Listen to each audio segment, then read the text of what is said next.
Hi there, Steve Kaufman here. I want to talk about vocabulary primarily and vocabulary learning using this term interleaving, which was a term that I introduced in my previous video, which is based on recent research into how we learn and which says that rather than deliberate, focused learning of something, we're better off to learn 2 or 3 things and go back to them and basically meander around and stagger and intersperse or interleave our learning.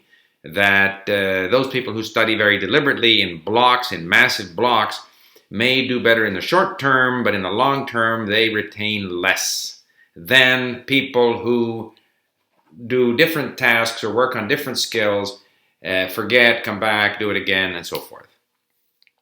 Apparently one of the, and I suggested that you can Google the term interleave, L-E-A-V-E, interleave, and find a fair amount of articles on it. And some people in the comments to my previous video said, you know, this is just a new term for something that's been known a long time. But I wanted to talk a little bit about vocabulary and talk about some of the comments that the previous video seemed to elicit. One person said, you know, Bruce Lee said that I don't fear the person who has practiced 10,000 kicks once. I fear the person who has practiced one kick 10,000 times. Yeah, if your objective was to learn one kick, then that's a good strategy. However, in language learning, we don't need to learn one kick or one word. We need to learn an awful lot of words. We need to learn tens of thousands of words eventually if we want to achieve fluency. We need to learn to recognize them, eventually to get a sense of how they're used together with other words. Eventually we want to learn to use them ourselves. It's a gradual process and it covers lots of words and phrases that are, you know, made up of these words. So it's not a matter of learning one kick. So I think that's not a relevant comparison at all. Another person, perhaps on that video or on another video, was commenting on the number of words that I seem to have learned during my 90-day Korean challenge. And if I look at my statistics, during those 90 days, I added 10,000 words to my known words total. And I saved 9,820 links. That means to say I saved 9,820 words and phrases, converted them from blue into yellow. I read 78,000 words during that period, and I listened to all of that at least once, usually many, many times. And I spoke for 13 hours. So those are the statistics. Now, 10,000 new known words. One thing about words, the way we count them at Link, it's very important to realize that every change, every inflection in the word is counted as a separate word. I prefer that. Because if I learn the word, a particular word in this tense, or in this case if it's a noun, and I see it again, I might have forgotten that I ever looked it up, so, or you know, the previous form of it. So the idea of saving that word again in a different form strengthens my ability to identify the meaning, the scope of that word. And as I see the word in different forms and I save them, that helps me get a sense of the overall way that word is used. So, obviously you can't compare that to a number based on word families, but that's how we count them. So, 10,000 words and close to 10,000 words saved. Now, of the 9,820 words that I saved, words and phrases, of course I don't know them all.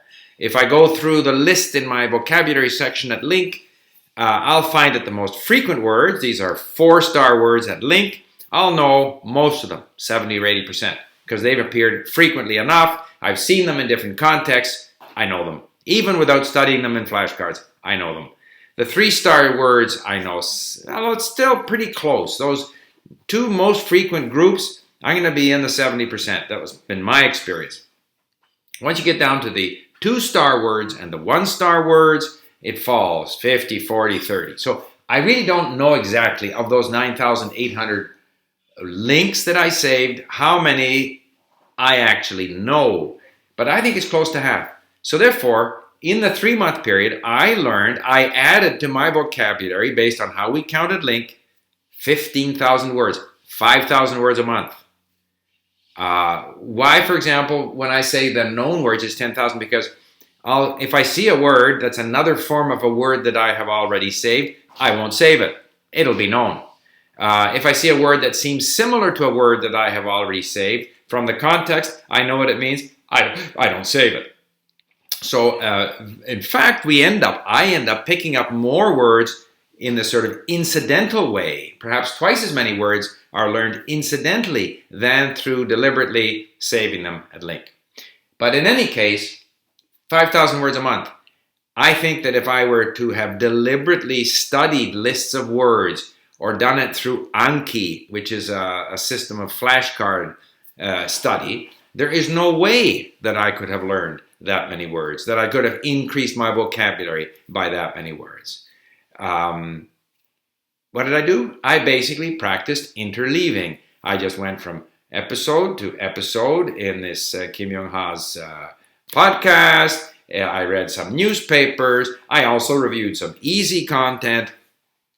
All the while coming across these words. When I see the yellow words, if I don't remember, I quickly just look at it and it's refreshed. So I'm, in a sense, testing myself. I'm reading, I'm listening, I'm forcing myself to understand, I'm testing myself, but I'm not looking to master anything. I'm just looking to get this to flow over me and to words reappear in different contexts. So to that extent, I think an interleaving approach, such as I've just described, to vocabulary acquisition delivers dramatically better results than more traditional methods. The same is true, just to divert a little bit as a diversion, with grammar. Some people came on and said, the thing to do is to have a very limited vocabulary and really focus on the basics of grammar. I personally think that's very hard to do. Very few people can do that. I can focus on the grammar as I did in the past for, say, German cases, try to learn it, try to memorize it, repeat it to myself. It doesn't stick. However, if I learn lots of words through this interleaving process, save phrases, see the language in action, occasionally review the grammar rules, again, interleaving it, go back to reading and listening, gradually it starts to stick. So in both cases, and I think to some extent, grammar learning is related to vocabulary learning to the extent that every word in its different form and the different endings that it has represents a form of the grammar. Put together in phrases, they represent the patterns of the language.